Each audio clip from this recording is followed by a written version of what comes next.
Hello, guys, and welcome to another interesting episode of Madrid, my DNA, the home of everything Madridistas, as we discuss you through Real Madrid's latest and important updates. On today's agenda, we are going to roll you back to Tuesday night UEFA Champions League clash between Real Madrid and Bayern Munich, as we are going to be providing you with 5 important takeaways from the game in Munich, the UEFA Champions League semi-finals first leg tie. But before we do that, please do not forget to like and subscribe to this channel, turn on your notification bells so you do not miss on our daily Real Madrid update.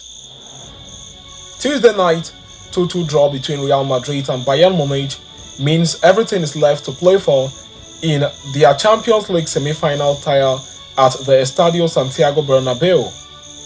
The first leg at the Allianz Arena ended in a statement, and there is nothing to separate these two behemoths of European football ahead of the return fixture back at the Bernabeu next Wednesday. Vinicius Jr. gave Madrid the lead midway through the first half before Leroy Sané cancelled out the strike shortly after the break. Harry Kane then put Bayern in front from the penalty spot, only for a spot kick of Vinicius Jr. own to level the tie on the night. So here is what we learned from Tuesday's encounter after some deep analysis. The first one, Real Madrid always find a way.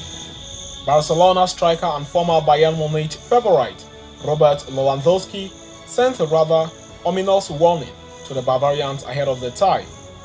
"You can never underestimate Real Madrid," he said. "They win games where you can't believe it. Where there is no explanation, Real Madrid are never there. They never give up. They act as a team on the entire pitch. Sometimes you think you are close to winning, but in the end you don't."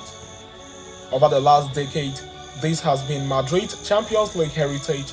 Even if they aren't the best team, they just won't die unless you drive a stake through their heart. Bayern began the evening on top, only for Los Blancos to score with their first chance and first shot. When the game was slipping away from them in the closing stages, Rodrigo came alive and drew a foul out of Kim Min-jae that allowed Vinicius Jr. to convert from 12 yards out.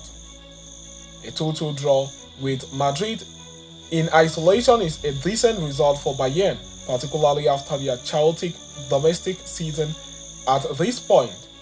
But needing to win at the Bernabeu is a tough task of any team at any time, let alone in the second leg of the Champions League semi-finals. The second takeaway from Tuesday night based on our analysis is Vinicius Jr.'s unassuming rise.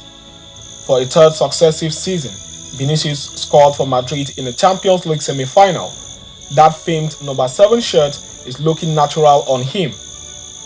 It has been a tough campaign for the Brazilian, having to play in a more central striker role due to the club's long-term plan to recruit Kylian Mbappe instead of a natural number 9.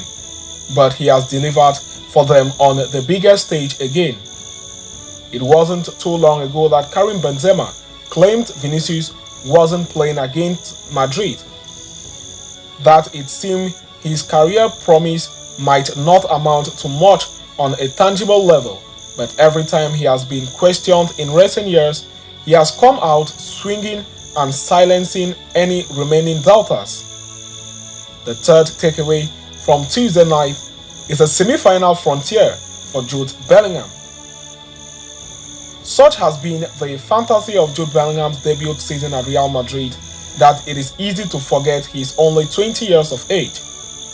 This was his first appearance in the Champions League semi-finals, and it was far from a memorable one. When his playing days are over, it is likely this will rank as his worst performance at this stage of the competition. It is not as if Bellingham was outrageously poor, but he was quiet and failed to get a grip of the game at any point. Carlo Ancelotti revealed post-match that the youngster had been carrying an injury anyways. There is no point going in hard on Bellingham for such a display. He is only going to shut you up and That may come as soon as next Wednesday in the second leg at the Bernabéu. The fourth takeaway from Tuesday night will be Hurricanes' semi-final vindication. Kane might not win a first trophy of his career this season, despite joining foosball club Bayern Munich, who have 83 pieces of silverwares in their cabinet. But these kinds of fixtures is the exact reason he left Tottenham Hotspurs in search of a new challenge.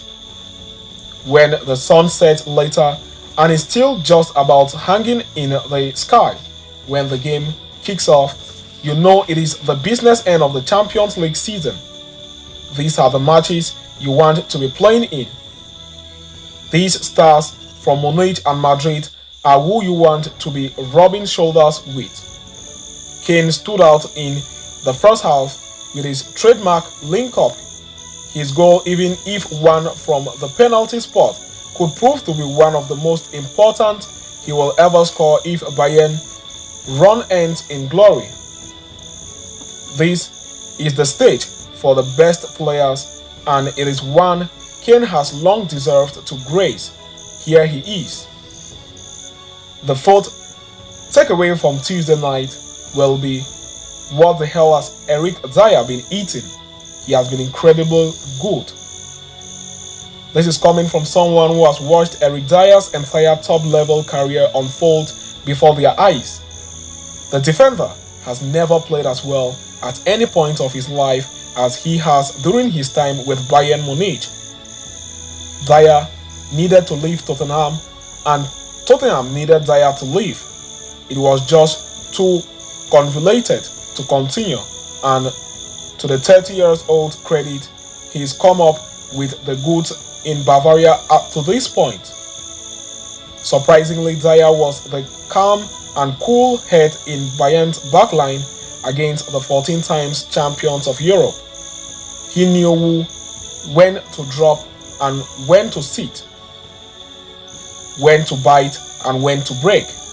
The same can't be said of reigning Serie A Best Defender Award winner Kim Min-jae. So this is where we are. Eric Jeremy Edgar Dier, the man keeping Bayern from Madrid oblivion. Enjoy the ride. So based on our analysis, these are the 5 takeaways from the Tuesday's encounter between Bayern Munich and Real Madrid at the Allianz Arena Stadium, Germany.